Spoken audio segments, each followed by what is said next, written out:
coming to you from an unknown location, at the foothills of the Appalachian Mountains, bringing you the unknown. Welcome to another spine-tingling episode of Paranormal 411. Your hosts are David Reagan and Jason Scott, and together, they dive headfirst into the mysteries that lurk just beyond our understanding, featuring notable experts ready to share their insights into the world of the strange and unknown. So pull up a chair, pour a cup of something warm, and prepare to be enthralled. Here at Paranormal 411, we're not just a radio show, we're a community of truth seekers, adventurers of the mind, exploring the boundaries of the known and unknown. We invite you to join us, to share your thoughts, your experiences, your questions. Whether you've had your own encounter with the supernatural or you're simply intrigued by the inexplicable, we want to hear from you. So, don't be shy. Drop a comment and let's unravel the mysteries of the universe together. Buckle up as we journey beyond the veil of the ordinary, into the heart of the extraordinary. This is Paranormal 411, where the inexplicable meets reality and imagination takes flight. Stay tuned and remember, in the world of the paranormal, nothing is as it seems. All right. Woo, hello. Back for another episode. How's everybody doing? I'm doing good. Did you have a good 4th? Oh, yeah. Very, very good. Yes. If it wasn't so freaking hot. I know, right? It's like 95 degrees I'm every day. melting. You know, in the next few days, though, at nighttime, it's supposed to, a couple of days, it's supposed to get down into the 60s at night. Yeah, I hope next week it's a little cooler. Yeah. I'm going to be out on the lake. Oh, that's right. You're going on all week. vacation. So, New big old camper. oh, yeah.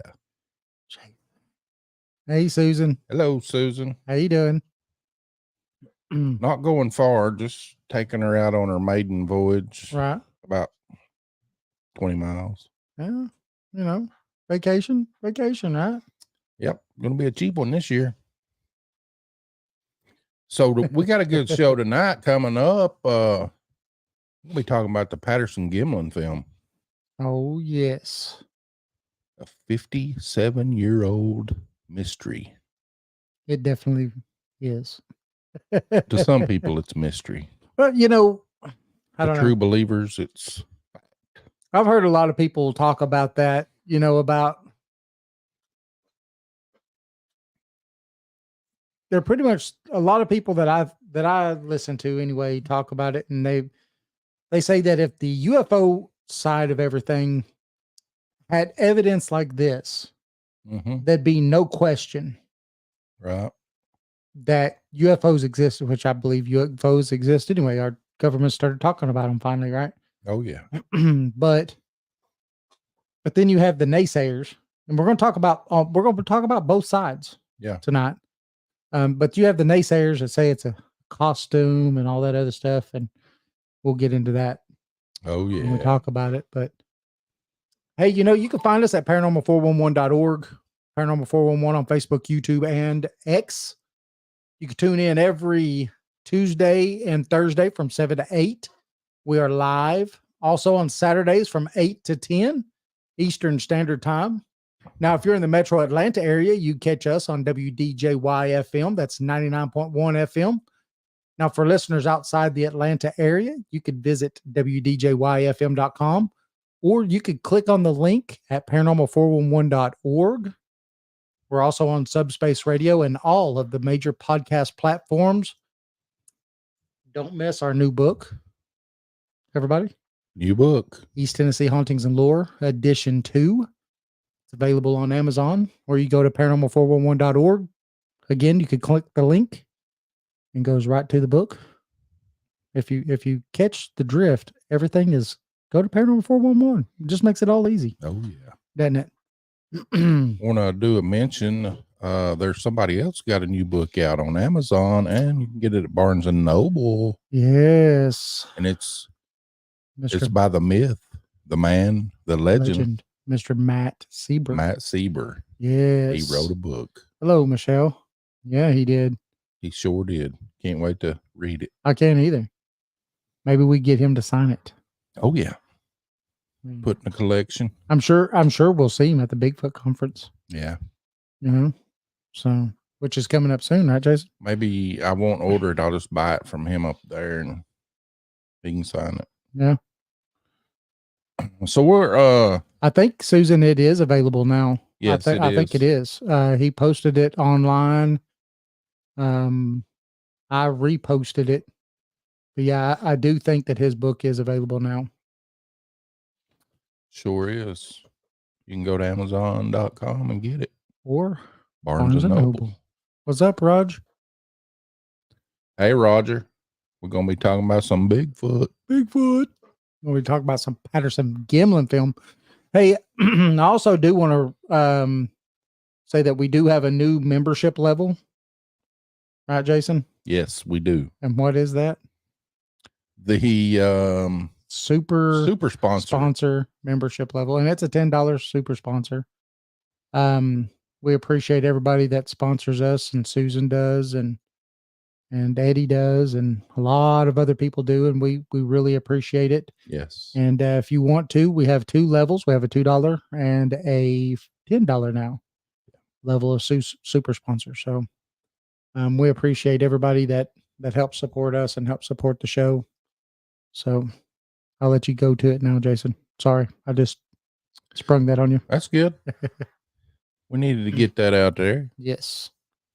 So the Patterson-Gimlin film, it's been studied for a while. I think it's awesome. Yeah, it's a shaky 59.5 second snippet of a grainy 16 millimeter footage. Now, it's captivated and frustrated cryptozoology and enthusiasts for over 5 decades. That's a long time. 50 years. 57 years. Right. Captured in 1967 along Bluff Creek in Northern California, this film depicts an unidentified bipedal walking with a seemingly human gait. Proponents believe it's irrefutable evidence of Bigfoot, which is a large, hairy, ape-like cryptid, which is said to roam North America. Yep. But skeptics argue that it's just a man in a costume. A very well-crafted costume. Yeah. I just don't believe it. Yeah, you were talking about the Planet of the Apes came out around this time. Right. Planet of the Apes came out at this time, and that was the best Hollywood could do. Right. But yet we see in this film flexing muscles in the calves and all this other stuff. Boobies. Yeah. Things that they couldn't do in the Planet of the Apes. Yeah. You know, I mean, you could tell those were costumes. Yeah. So it's hard for me to go down that side of the rabbit hole. So now the film's creators were Roger Patterson. Now he is a rodeo cameraman, and Bob Gimlin was a businessman with a keen interest in Bigfoot.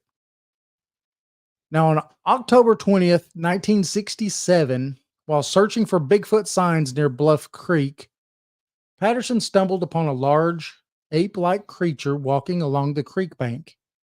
He quickly grabbed his camera, which was a 16 millimeter Bolex Pallard 16 millimeter camera, and started filming. Now, Gimlin glimpsed the creature as well, but lacked a camera to capture the encounter. Now, the resulting footage is a brief and blurry, but it does show a muscular bipedal figure covered in dark fur, striding purposefully away from the camera. Excuse me. The creature's gait appears human-like, with the upper body swaying and the knees flexing. Now, the film ends abruptly as the creature disappears behind a tree. Yeah. You know, I watched an interview that I think it was Gimlin. Let's see. No, Patterson. Patterson's the one that's still alive, if I'm not mistaken. Yeah. Anyway, he did one with Les Stroud, and he talked about he was going to go run after this thing, but Gimlin was like, no. I saw multiple of these before I jumped off the horse and started filming. You don't know what you're running into. Yeah. Which is crazy, right? Yeah. You know, okay, Susan, you're right. It's Gimlin that's still alive. It's Patterson that's gone. It was Gimlin. Gimlin was the one that had the interview with Les Stroud. It's a really good interview. Yeah, he was supposed to have been at the Bigfoot conference year before last. Yeah. Yep. Hello. Hello, M. Myers, 1987. Hello. Hey, Hello, bird dog. Bird dog, you're in the house. What's up? Uh-oh. Hello, Moto. Hello, Moto's here. So the film has been endlessly analyzed, dissected, and debated. People point to several factors that, what's up, Steve? In their view, it suggests authenticity. The creature's proportions, particularly the elongated arms and short legs, are said to be unlike any known primate. The way the foot lands on the ground, with the heel striking first, is argued to be inconsistent with how humans walk in uneven terrain. So skeptics haven't been able to conclusively replicate the creature's gait and posture using a man in a suit. Isn't that funny? That's funny. Yeah. That's funny. So, however, skeptics have their counter argument. They counter these arguments. They point out that the blurry, shaky nature of the footage, making definitive anatomical observations difficult. The possibility of clever costume design and manipulation of the film speed. The lack of physical evidence like footprints or hair samples from the encounter. It casts doubt on the film's legitimacy, which I could see that, with no prints, no hair, no nothing, but they got it on film. Right. Steve says it's one of the most reviewed films to date. He thinks it's so real because, let's see, let me get it up here, of the way it moves and how the body reacts. The guys over the years saying it was them can't react it to 100% or move fast enough. Right. And with the gait, now I'm going to say something, but I don't remember the person, but they knew Patterson and Gimlin, and he heard about this and went to Bluff Creek about a week later. I heard him talking about it. Now, this was a very, very old interview, but he got there to this site and he casted a lot of prints. And he said that the prints went on past there. They went into the woods and went up onto this bluff where they stopped. And then they went on from there. But he said that it was a long trackway. And he actually had casted quite a few of them. We have a cast. We do have a cast. Yeah. And that was one of the ones that was cast off of it. Yeah. Yeah. We do have a cast of Patty. It's a Bigfoot. It's a Bigfoot. It's a Bigfoot. She had a big foot. I do have the video pulled up, but we'll play it later. You want to play it like right after the break? Yeah, we'll play it right after the break.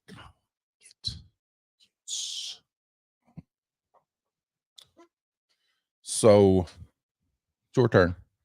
So, the Patterson-Gimlin film, despite its ambiguity, has had a significant impact on Bigfoot research. Now, it kind of brought Bigfoot into the public eye, sparking widespread interest in the elusive creature. The film continues to be a reference point for Bigfoot enthusiasts and researchers alike. Now, new analytical details and techniques, including gait analysis and 3D modeling, are constantly being applied to the footage in hopes of uncovering definitive proof. Now, the film's legacy extends beyond the realm of Bigfoot research. It serves as a case study in the power of visual media to capture the imagination and fuel speculation, and highlights the challenges of interpreting ambiguous evidence and the human desire to find extraordinary explanations for the unknown. Yeah. Yeah. That's true. Well, and that's, kind of what this was talking about, Susan, with their new analytical techniques that they keep running through, and where they could blow this stuff up and you could see that muscular tone and you could see it flexing and everything else. I do think it's, real. I don't think it's a hoax. I just don't think so. Like I said before, Planet of the Apes showed the best costuming that Hollywood could even do. And you're going to tell me that some unknown whoever can do better than Hollywood? Then why didn't they work for Hollywood? Right. And I'm sorry, but I just think that they would have been working for dang Hollywood. They wouldn't be in the backwoods making some movie that made them no money, so you can't convince me of that. And some things over the years that I've noticed also is the fact that, or I've heard anyway, is the film that we have today is not any part of the original. The original film is lost. They don't know where it is. This is all reproduction film. Mm-hmm. So it doesn't even have the clarity and stuff of the original film. Right. What did Steven say? He asked if we seen the dog man out of Maine come out over the weekend. He's trying to debunk it and can't figure it out. I haven't heard that. I have not. I have to look into that. Yeah, if you could send that to us, because I don't think I've seen that. I would definitely like to look at that. Look at the new movie Sasquatch Sunset. With the money they had for it, is nowhere near or even acts like Bigfoot's supposed to. Right. I've heard of that movie, but I haven't seen it. Susan said they watched it. You can tell it's costumes. See what? Yeah. You can't tell that this other one's that the Gimlin film's costume. You can't. Yeah, you can't. And there's people who say, oh, well, where the hair seems to lay just certain way, that's a theme and everything. But they've also proved that if you watch the walk as it passes by itself and its arms move, it's moving its hair one way or another, and the light is sensing it to make it look like a seam, but it's not. Yeah. So that's pretty crazy. Yeah. So the film, it's short and grainy. It offers a glimpse of the unidentified creature. Thank you, Stephen. Yes, thank you. To get deeper into the authenticity debate,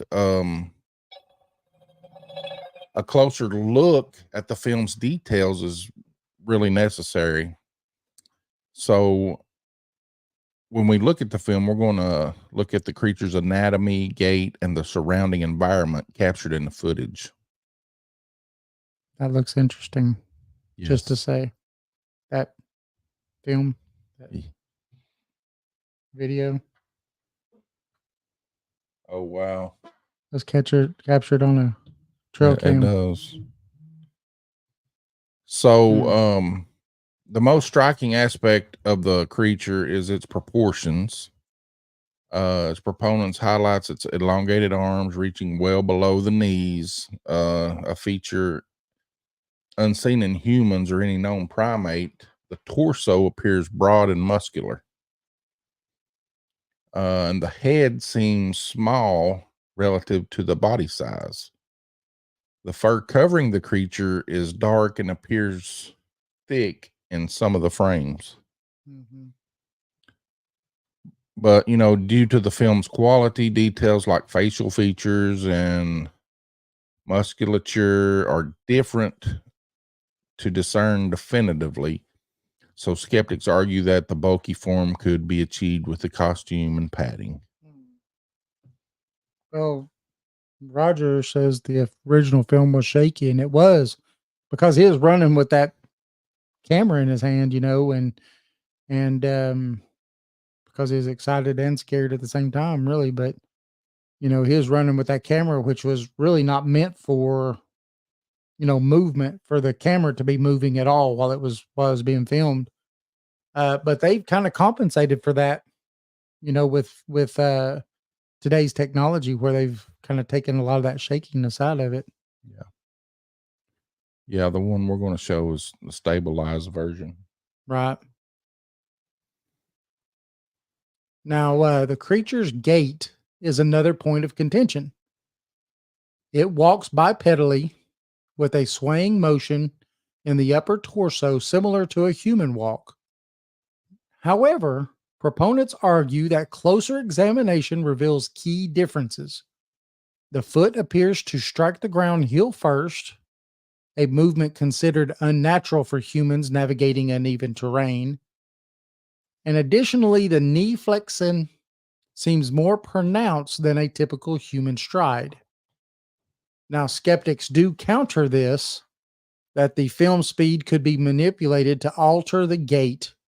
Furthermore, they argue that a skilled actor in a costume could mimic these movements with practice. I don't think so. I mean, you know, most of the time when they sit there and they measure these gaits, 6 foot, 6.5 foot gait from one step to another. Name somebody that could just walk and do a 6 foot gait. I don't think so. Yeah, it's impossible. Yeah. I mean, it's not impossible, but it'd have to be really tall and so have some really long legs. Yeah. Susan said a few years ago they did a 4K version of the video, and she said it looked very real.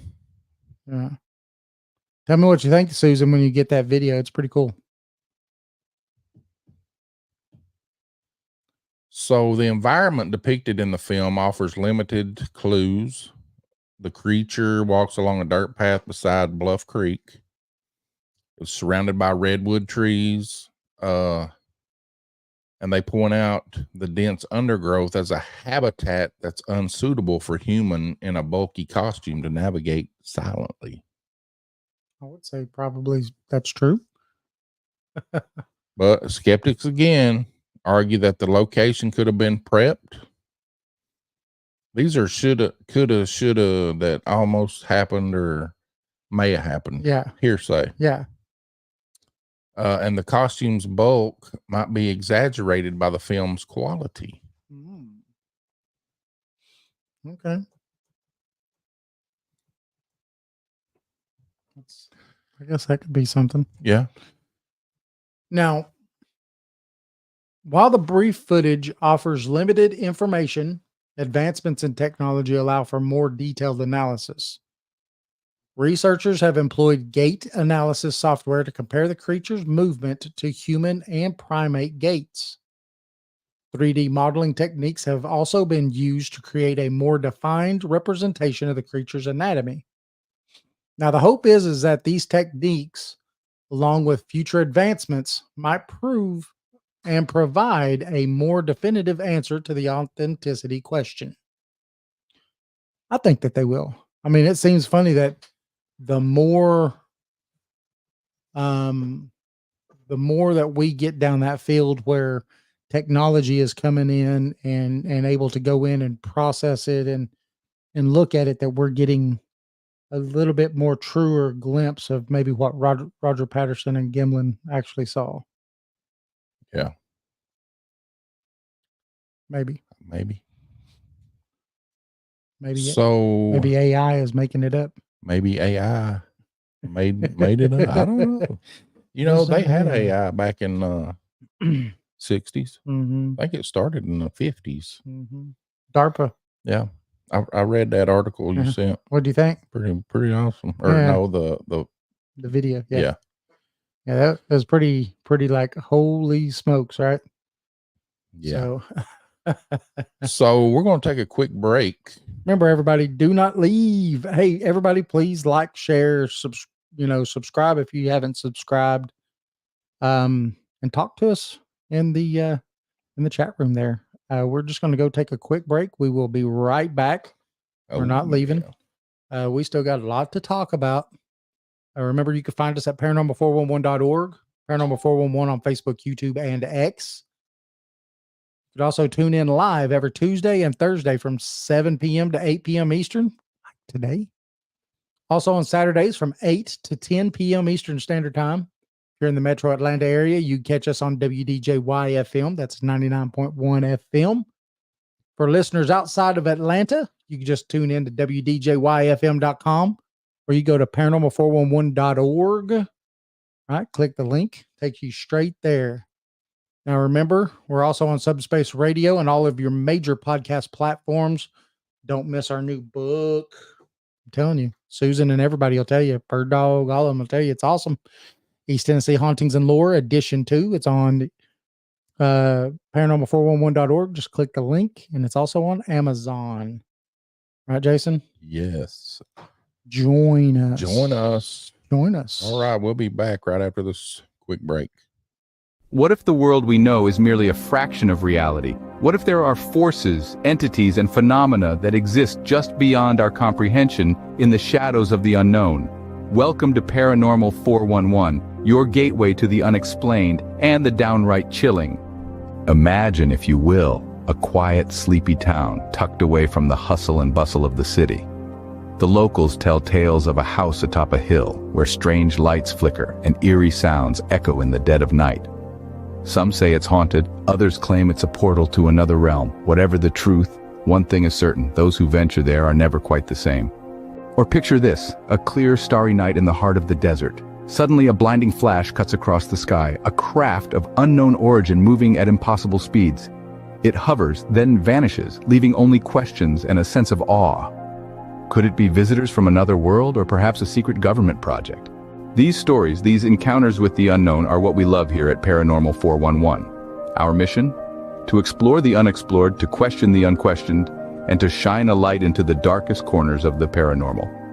We've journeyed through haunted houses and UFO sightings, and into the mysteries of cryptids and psychic phenomena, and pondered the existence of other dimensions.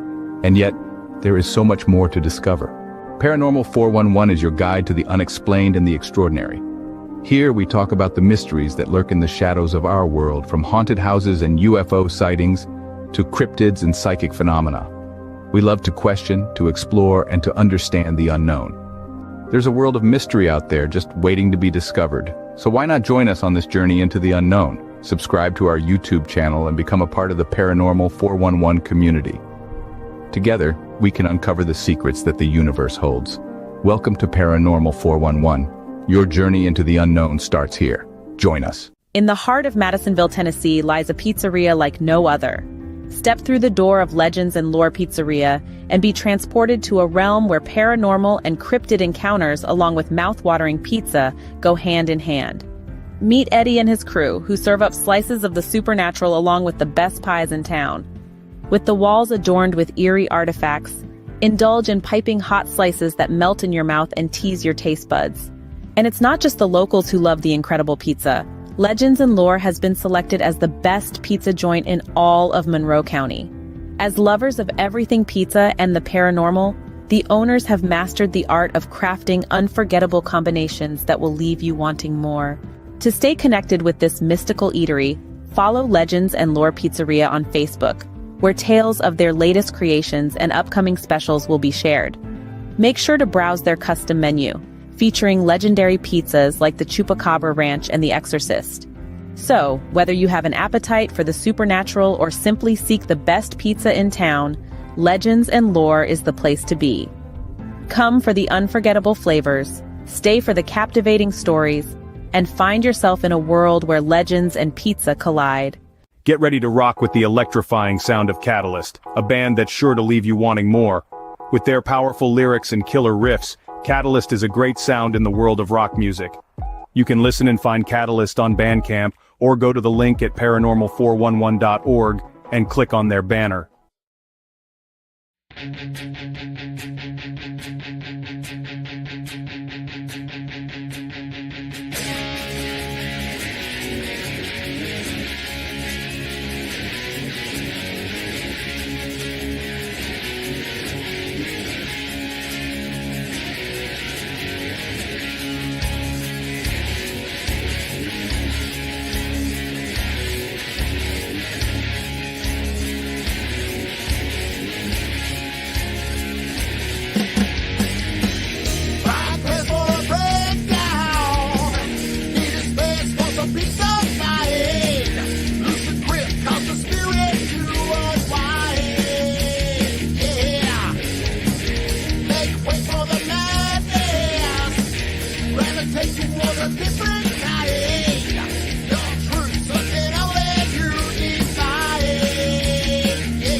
Woo! Catalyst, Some East Catalyst. Tennessee. Yeah. Thanks, Catalyst, for letting us play your music. Oh, yeah. Just like the commercial there says. You just go to Bandcamp. You come over to paranormal411.org, click the link, go straight to Bandcamp. You can buy all their music there. And you can listen to all their music. You don't even have to buy it. You can just listen to it. Oh, yeah. So I want to put this out there about our show this Saturday. We met a guy at the Bigfoot conference The festival in Townsend. He is from Para Reality podcast. Yes. So at 6 p.m. we're going to be doing a show with him. It's not live or nothing, it's recorded. Yeah. But we'll give you the link after he gets it put up. And then at 8 p.m. he's going to be on our show. He's going to do a 2-hour show with us. Yes, and he's the mysterious host of Para Reality podcast. And he's known only as Sandman. And he's a former government contractor. No, that's cool. He held top secret clearance. He's seen things he cannot discuss, but we're going to coerce it out of him. We're going to make sure. We're going to try to. I have a titty twister thing that I can do. Yeah. Even though he's in, somewhere else and we're here. So he spent a lot of time working for the Department of Defense. And we're going to be talking with him at 8 p.m. Saturday. Woo, woo. It's going to be a good show. Yes. Next week, Tuesday and Thursday, we will not have a show because Jason is going to be on vacation. Yeah, I'm going to be camping in my new camper. Roger says it's not a bad tasting book. Roy Murphy says, rock the house with Catalyst. Yeah. So, you want me to play the video? Let's play. Yeah, let's play the video. Let's play the video and let everybody see what we're talking about that don't know about the Patterson-Gimlin film, which... If you don't, man, where have you been? Yeah, where have you been? What was it, 57 years? Yes, Susan, bring your copy so we could sign it. Absolutely. All right. Let's see here. We'll bring this up. Hey, Steve, we definitely want you to come back on again, just like we want Susan and Eddie to come back on again, because I know you got a lot more stories. So you just give us a time and everything, and we'll definitely have you back on. Oh, yeah. You come over and anytime jump on. That we're, Yeah. So, we'll play this video for you. See what you think. This is the enhanced, stabilized version. Now, do you see a costume? I don't see a costume. I do not. Oh, man. Oh, man, where'd it go? Let's replay it. Yeah, let's replay that. I don't see a costume. I do not. Sorry. One more time. One more time.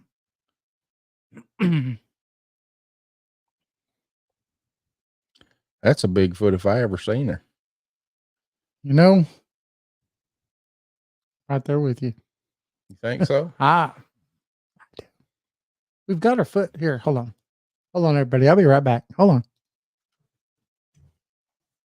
David's going to go get the cast of Patty. Yeah, Steven says we could do a round table with everybody. Oh, that would be fun. Yeah. We haven't ever done a round table. I'd like to do a round table. That'd be fun. So here we go. This little bitty footprint right here, that's bigger than my head, is a cast of the Patterson. A replica cast. Yep. So they took the original cast and made a cast of it. So this is Patty's foot. Oh, you know who that's signed by? Yeah. Bobo. The man, the myth and the legend. The man. No, there's only one man, myth, legend. That's true. Matt Siebel. Sorry, Matt. Tried to give you away, didn't I, for a second? But yep, that's in the collection over here. Oh yeah. Patty's Bigfoot. Look at that. Could you imagine that stepping on your head? That hurt, wouldn't it? So the Patterson-Gimlin film has faced a lot of numerous attempts to debunk it. Most common arguments centers on the idea that the footage is a man in a gorilla suit. I'm sorry, I just don't see it. That's right, Stephen. It would be squashed like the dog from his story. Oh yeah, that's a crazy story, ain't it? Yeah. Anybody wants to see that, they need to go back and watch that episode. So skeptics often argue that the creature's form in the film can be recreated with a well-made gorilla suit.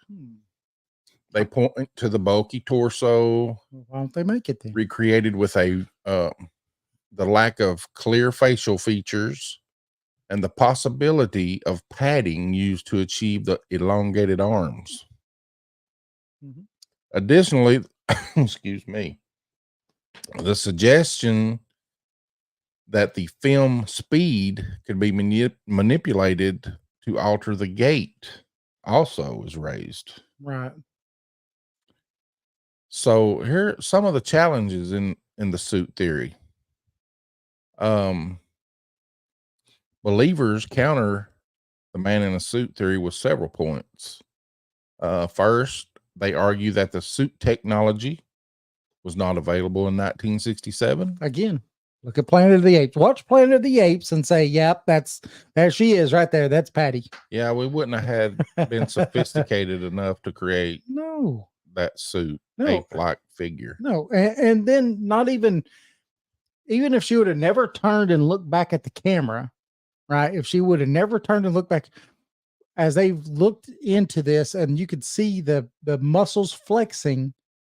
Yeah, They don't have that.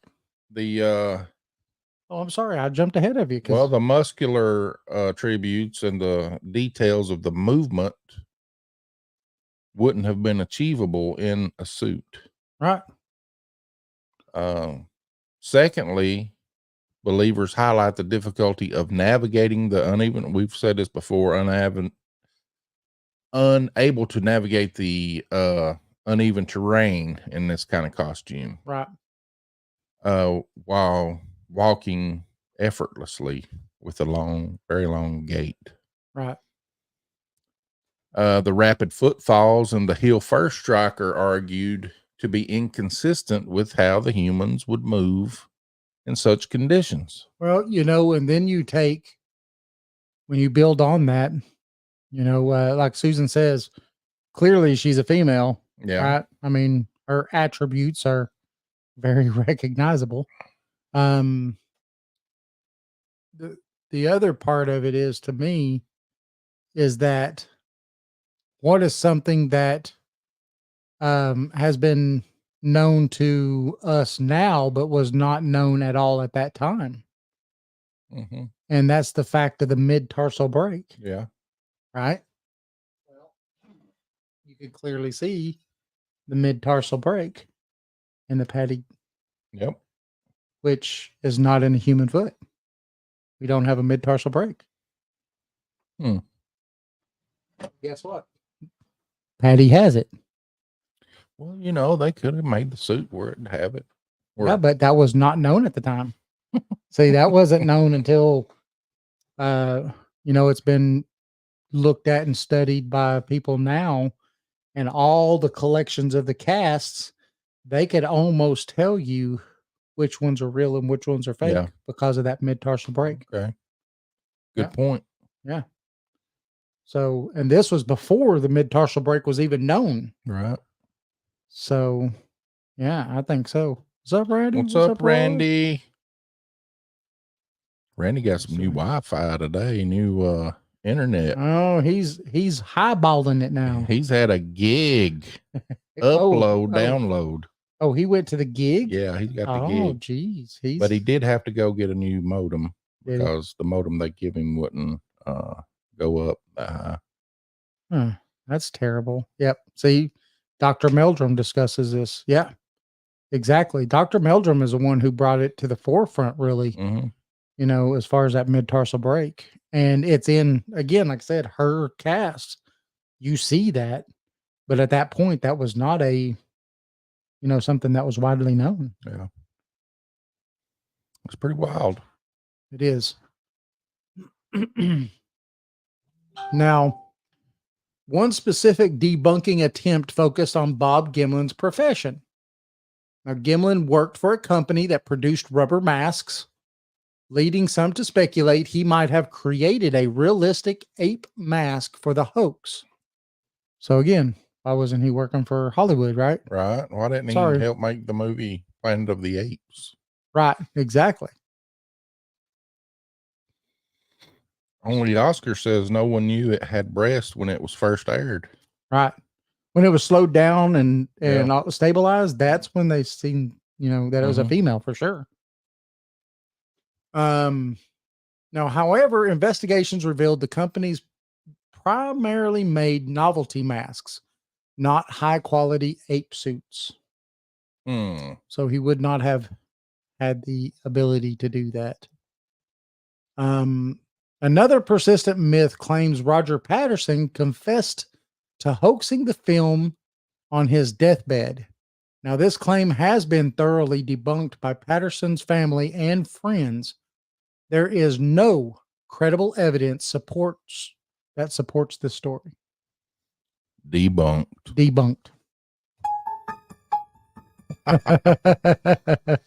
Yeah. Why would he admit to something like that? Right. I mean, he Right. was not a young guy when this happened. Mm-mm. Why? I don't understand why I don't think he would keep that secret. Well, I mean, again, why would Gimlin continue to keep Yeah. it? He said, I was a cowboy. He goes, I didn't really, care for this stuff too much. He said he was there because he had the horses. Right. So, Oh, if only we were flies on the tree. I tell you, that time machine needs to get invented Right. I think it already has been. because we could go back and we could be the observers observing the observed. When we get into time, I believe that the time machine has been invented in the future and they're coming back from the future. So basically the time machine has been invented already. I believe you. I really do. So about this costume, Yes. despite these arguments, the man in the suit theory, they argue that a well-crafted costume, potentially hidden for decades, could explain the footage. But the lack of a costume, where is this costume? Nobody knows. They can't find it. There's no physical evidence. And, if you got to have there's a murder, you have to have a body. Right. You need evidence. Yes. So it's hearsay again. So, I don't know. I don't know. I don't know. I really don't know. Steven says Roger Patterson was in for the money, but he thinks Bob Gimlin was true and real about it. And what happened, if you listen to the audio from an interview the two did, Roger makes it seem like Bob was just excited and kind of exaggerated what he seen. Well, and that's where a lot of people go back to some of those old interviews that he did, and he does exaggerate some stuff a little here and there. But at that time, he was also doing what anybody does, is he was selling his video, Right. because they had it and it started showing in theaters and stuff. And so any good salesman does what? They exaggerate. They pump it up a little. That's right. We're here to pump you up. Right. I mean, that's what they do. And a lot of people use that against him, but I think that at the same time, any good salesman's going to do it, because they're trying to drive you to, hey, come watch what it is I have. Look at my evidence. Yeah. Only Oscar says, have you seen any ape costumes? Nothing as good as Patty. Exactly. That's To this day. Yeah. I mean, that's the thing, is CG is the way they have to do it now. Yeah. There's no costumes. They paint someone green or put a few light dots on you and they make you into that creature. You don't wear no costume. That's the only way that it is that way anymore. And it looks more realistic, but there's no way that it was a costume. And at that time, we've already said it how many times? 5 or 6 times. Planet of the Apes was the best that they had. That was the best. And Planet of the Apes would never, I don't care how shaky it got, you would never say, yes, that's a real monkey that could talk. What year did King Kong come out? 70s, in the 70s. So. Yeah. And it's still, it was claymation too, wasn't it? Yeah, I don't know, but you could tell it wasn't real. Right. Yeah. Whoever made the suit, if there was a suit, a damn good job. Right. Absolutely. Bird Dog said it was him. I don't believe that. That's a myth, Bird Dog. Bird Dog, I'm saying, if it was you, go ahead and wear it to the next Halloween party, because you will win a trophy. I'm just saying. Yeah, Susan, the first one might have been in the 40s, but I'm talking about the one that I know in the 70s. I went to see it at a theater. Right. And it didn't look real to me. Right. I think a lot of those in the 40s and stuff, that might have been the ones I was talking about that were claymation. Yeah. You could tell they were claymation. Godzilla. Yeah. Yeah. Only Oscar says the mouths were fake. They were, and when they talked, they didn't really move, Right. It's funny. Yep. Now, while the man in a suit argument remains the most common debunking attempt, it is not the only one. Other theories propose the creature is a man on stilts or an elaborate animatronic creation. However, each theory comes with its own set of challenges and improbabilities. Yeah, buddy. I want to see an animatronic put out there. Yeah. They didn't even have Chuck E. Cheese back then, did they? No. Yeah, I was going to say, so how the hell? I don't think so, Scooter. The Patterson-Gimlin film has been subjected to various scientific analysis in an attempt to reach a definitive conclusion about its authenticity. However, the limitations of such analysis and the inherent challenges of studying an unknown creature must be considered. Yeah. Too bad Patty didn't speak. Only Oscar says, I think that's true. What did Steven say? He would like to see anyone jump off a horse and trying to film something. And he's tried shooting off a moving horse, and it's pretty hard. Right. Yeah. That's the thing, though. I mean, he jumped off his horse, he grabbed the camera and ran towards Patty while filming. And this was film that really was meant to be on a, set up shooting something and not moving while you were shooting the film. Yeah. Oh, Roy said it was him heading to Legends and Lore. He was pretty hungry. What? Roger Blair,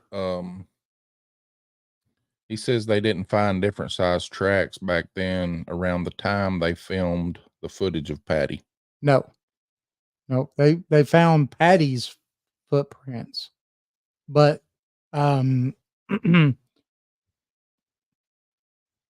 Patterson told Gimlin that because Patterson or Gimlin when he was talking to, he has an interview with Les Stroud, and he tells Les that he was so enamored by this thing and couldn't believe what he saw, he was starting to run after it. And he wanted to see it. He wanted to get closer to it. And he was told that he had seen a couple of others before he seen Patty. That's why when he seen Patty, he jumped off his horse and did what he did, for him not to follow, because he doesn't know what else was out there. Right. But Patty's prints is who they found, and they've actually found a pretty good trackway. Yeah. So what Roger said, he thought they found different size tracks. Oh, I think that they did. I don't know if they did or if it was the guy that came after them that I heard, because I think that they were pretty shaken and they ran off, but he told some other people that were, Patterson told some other people of where they found it or what they shot and everything. I think they even he even showed them some of the film footage. Mm-hmm. And like within a week later, they went there and they're the ones who found the trackways. Yeah. And I don't know if it was more than one, though, if it was more than one size, but I know that Patterson did say that he did find, or that he did see more than one before they saw Patty. Yeah. Yes. Yes, Stephen. Yeah. So, the scientific approach. Yes. Scientific analysis of the film involves applying established techniques from relevant fields like anatomy, biomechanics, and gait analysis. Researchers have used software to compare the creature's gait with that of known primates and humans. 3D modeling has been employed to create a more detailed representation of the creature's anatomy for further examinations. Now, despite these efforts, scientific analysis of the Patterson-Gimlin film faces a few limitations. The primary constraint lies in the footage itself and the short duration of the film. The grainy quality and the limited viewing angles restrict the amount of reliable data available for an analysis. Detailed anatomical observations crucial for definitive identification, it's difficult due to the blurriness. Right. That's why they've enhanced these films. Right. And the science of cryptozoology and the study of unknown creatures lacks a clearly defined methodology. There's no established framework for evaluating evidence like the Patterson-Gimlin film. It's just challenging, Right. challenging. It is. But anybody that looks at it, I mean, to me, it looks real. Yeah, I think so. Only Oscars ask a question. What do you guys think of the DNA that was found in the water? I've not heard that. Might not have been on the Patty because I don't think there was no DNA back then. But was it one of the DNA studies that's been done? Because what I find fascinating about all the DNA studies that have been done, there's always an unknown primate, a great ape, and then there was on the female side, the mitochondrial DNA, it always shows human. And it doesn't matter. I think all of the studies that they've gotten show the same thing. So he says it was a recent find. Yeah, I know that they've been doing a lot of these. They call them ecological DNA studies. Like they'll find bed what they think might be a bedding area, and they'll start taking samples. And I remember in some cases that they were doing some water sampling and different stuff like that. But yeah, I thought that was pretty cool. Yeah.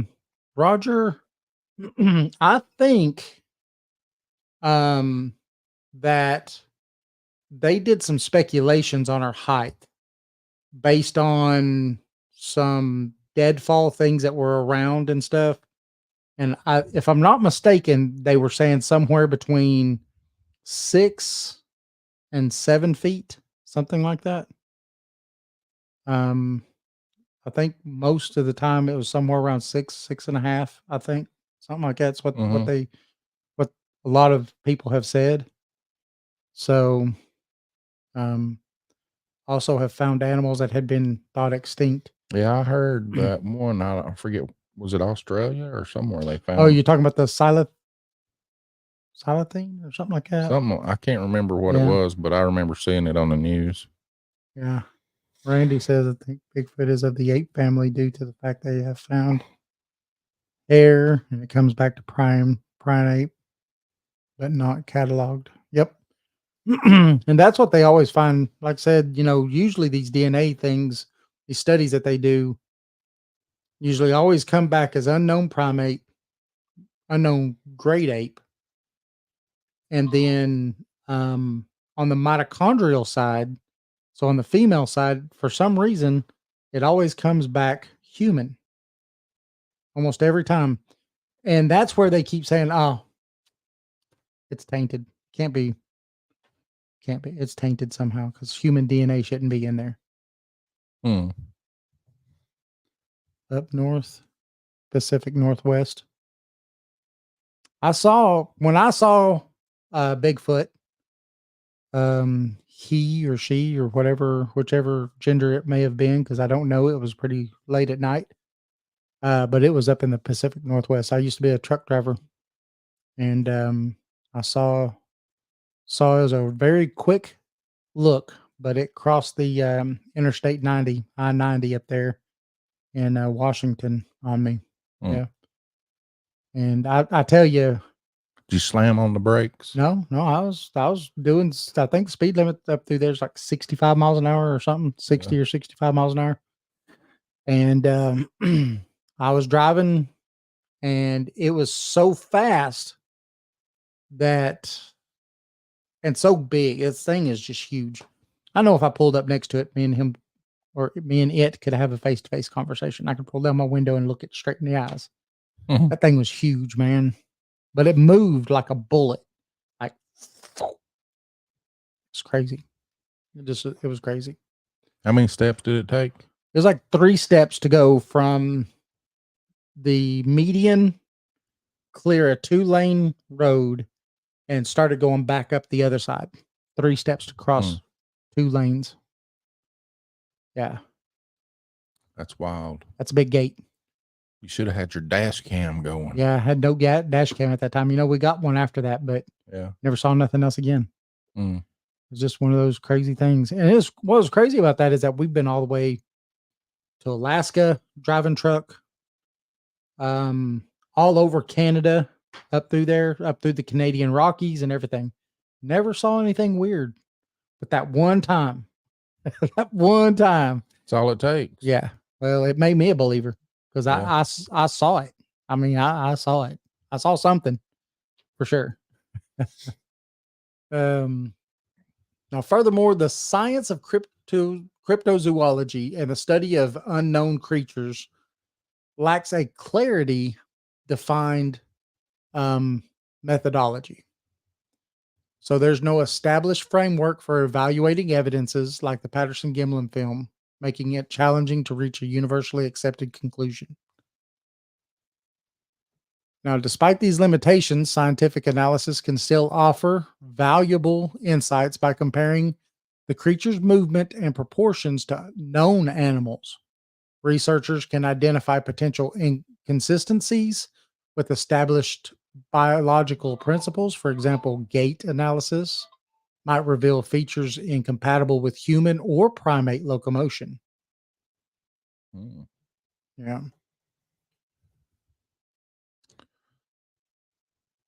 Very true. Well, I mean, that's kind of what science is kind of getting us to right now with this whole thing. Is where they're starting to come in and be able to, you know, look this stuff over and use those methodologies. The most significant limitation, I believe, is analyzing the film. That it's just without hair samples and footprints or other tangible remnants of the creature, you know, it's it's impossible to conduct a DNA analysis. You don't have no hair or nothing like that. But the film, I don't know. It's just looking at it. I don't know. Well, I mean, for me, I'm in that same field. Yeah, I believe that it's real. I really do. I do too. I don't believe it could be hoaxed. But it would have been nice if they could have got some hair or something.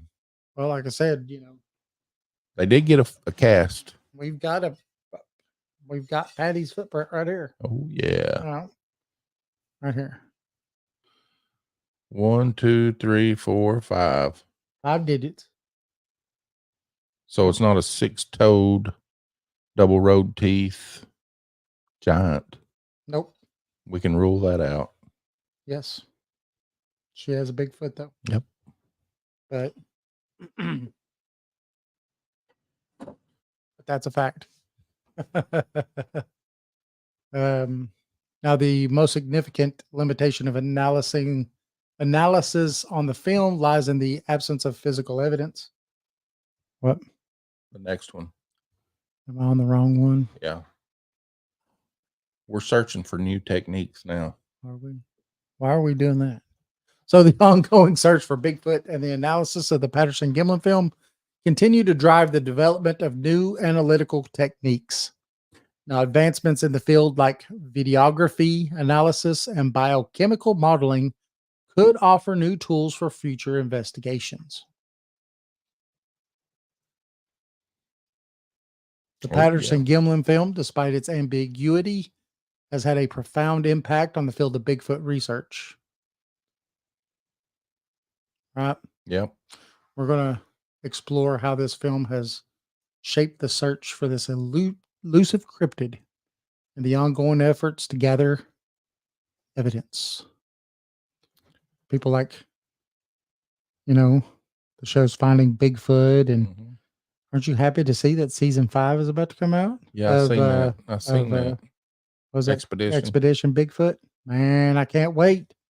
But it looks like we're going to be missing a person.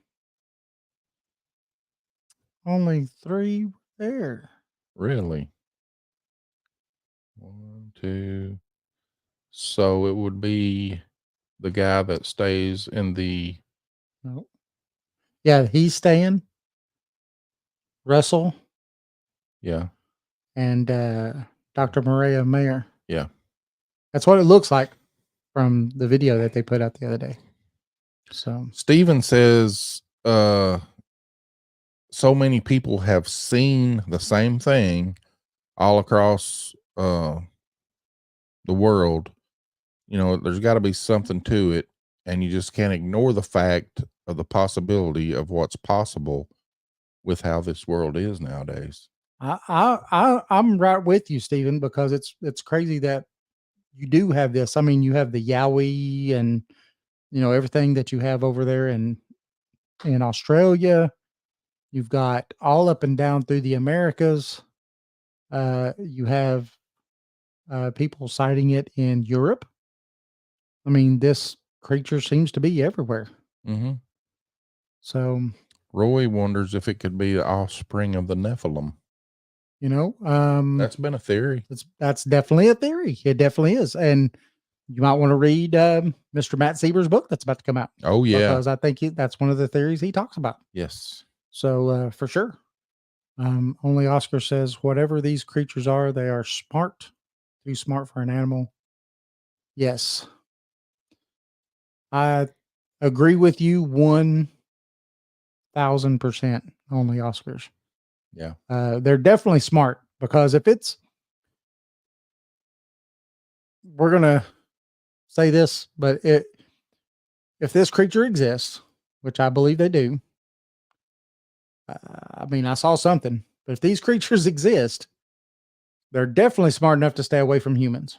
Yes. And there's Native American tales that go way back to when the white settlements first started coming in on the eastern seaboard here, of where some of the Native American cultures and the Bigfoot actually traded with each other.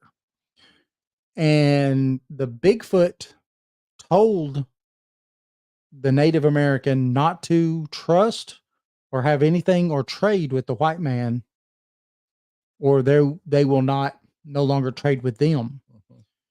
And of course, they did start trading with the white man and everything, and they did what they said that they was going to do. They was going to go away.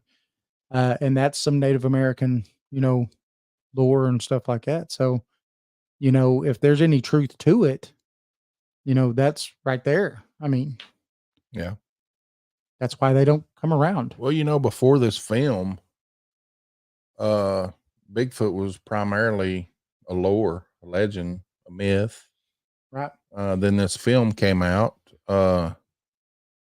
with this compelling visual evidence. Yep. It brought Bigfoot into the public's eye, and it sparked widespread interest in the creature. It fueled a surge in research efforts.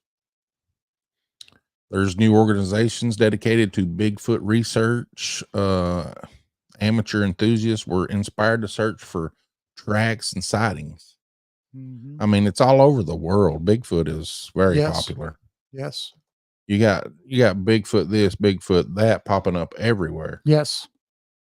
Stephen talks about Cherokee said that there was the guardians of the forest and would sit and have conversation with them around the campfires, even protected them while they hunted. And they did talk about that. And they also had the Sioux-Callou. Yeah. Which is in our book. And East Tennessee Hauntings and Lore edition 2.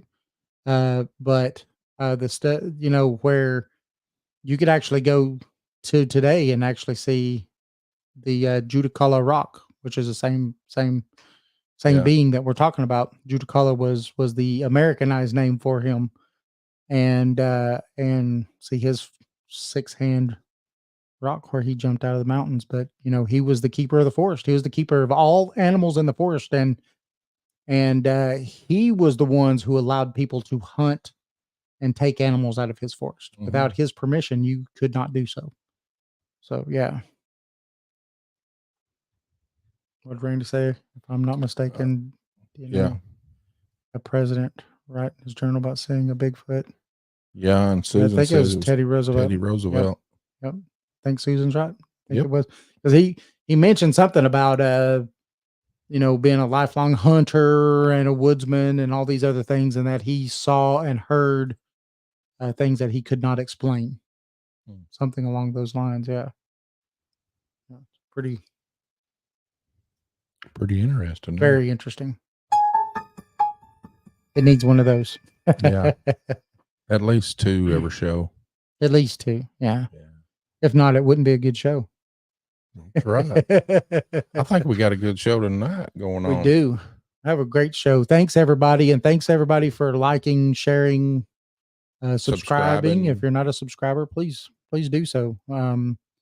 Next week, we won't have a show Tuesdays and Thursday of next week, but we will have a Saturday show. This Saturday show is going to be awesome. Definitely check it out. Oh yeah. Going to have Sandman. Yes. The mysterious man from the Department of Defense. Yeah, he worked at the Department of Defense. So. And then we're going to have another Department of Defense person on too. On when does she come? August the 8th. Yeah, that's the one that's got the ET visits and stuff, Yes. right? Yeah, that's going to be awesome. So Steven says, makes you wonder why he created the national parks and wanted to protect them. Yeah, that's possible. Oh yeah. Yeah. Only Oscar says, my theory on why we can't know about them is because how much land do they need to live on? Well, that's possible. Very possible. Lumber industry, that's a fact.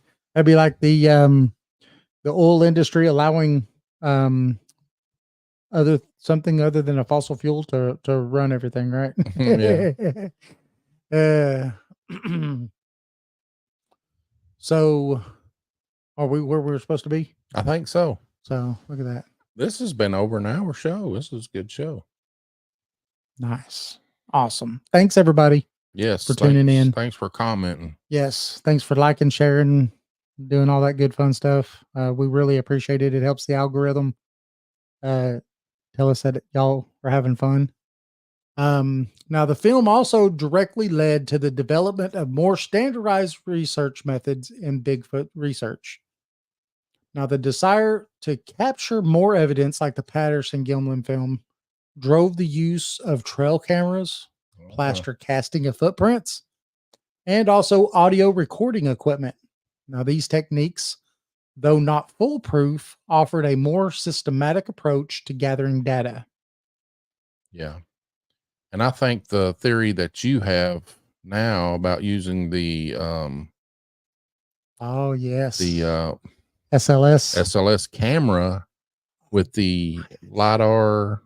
Yes, has LiDAR. Yeah. I think that's gonna, if we could ever find something with it, I believe we will find something with that. Yes.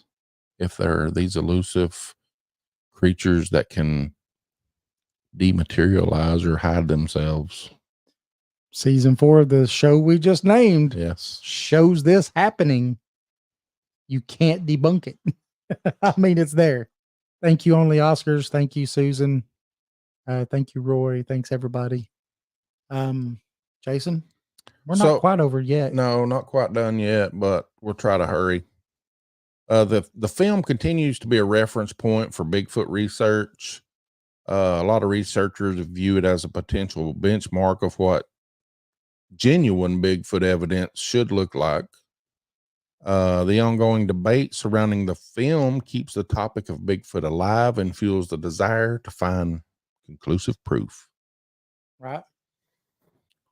So while the film has ignited widespread interest, the field of Bigfoot research has acknowledged that it does have limitations. They recognize that the need for physical evidence to move beyond just speculation.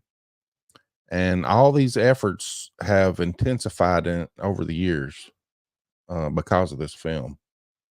To collect DNA samples, hair or scat. But, you know, they haven't really yielded anything yet so far. Right. Yeah.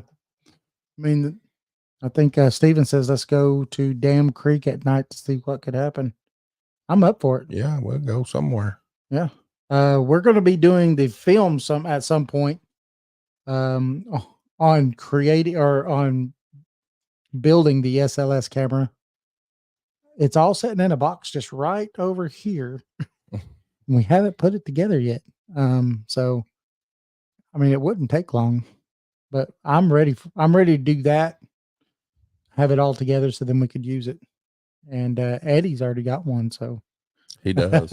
And we caught some pretty nice evidence on his camera when we went to the house on what was Shell Road. Shell Road. Yeah. Yes.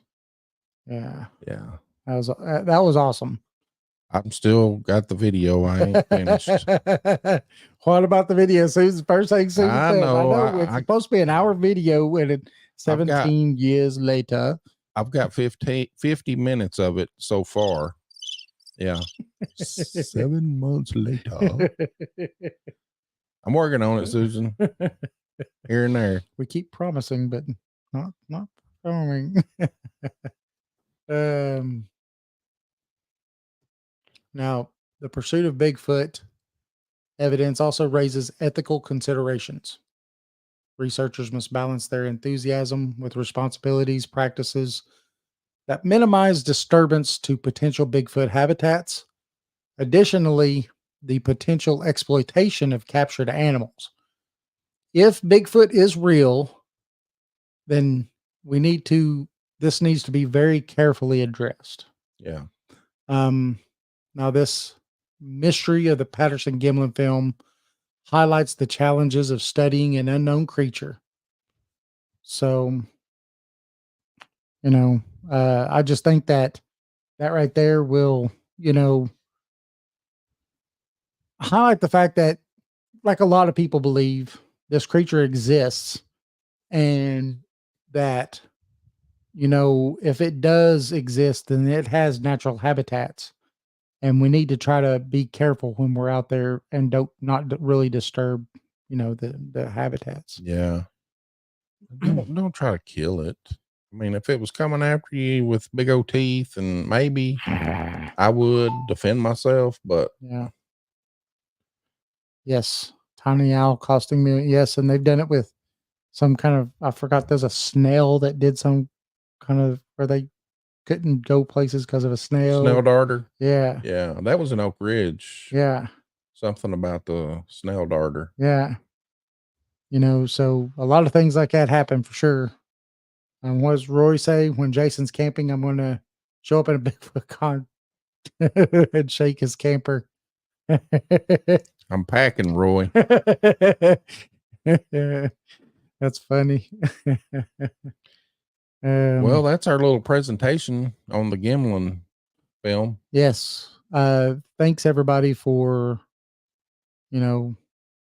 listening to us ramble and and also thanks for everybody that came on, took the time to chat with us and everything, all the likes and everything, shares and stuff that you did. That really helps us out. How much land does Bigfoot need? I don't know. Apparently not too much because it's very elusive. Yeah. Right. I don't know. I mean, or maybe he needs all of it to stay that elusive. I don't know. I've had a lot of questions, and we've had a lot of really big, people in the name or in the industry come on the show. And one thing that I've asked a million times, and it's a maybe, because I mean, realistically, you know, our really good friend Matt Sieber has said a million times, no one's an expert. And but you know, no one really knows everything there is about them. But I have a question about their, you know, do they stay in one place? Do they move with the seasons? Do they move with the herds like the Native Americans used to do? Yeah. You know, they would move with the herds and stuff so they could constantly have food. To me, that seems plausible, especially when you live in a tempered climate that gets all 4 seasons. Mm-hmm. You know, there's going to be harder times unless you move somewhere. So then that could mean that they range from great distances. Yeah, I think also a good possibility is I believe they're pretty smart, smarter than most humans. And they may just have figured out to store their food Maybe somewhere, stay in one spot. I mean, you never know. Yeah. Yeah.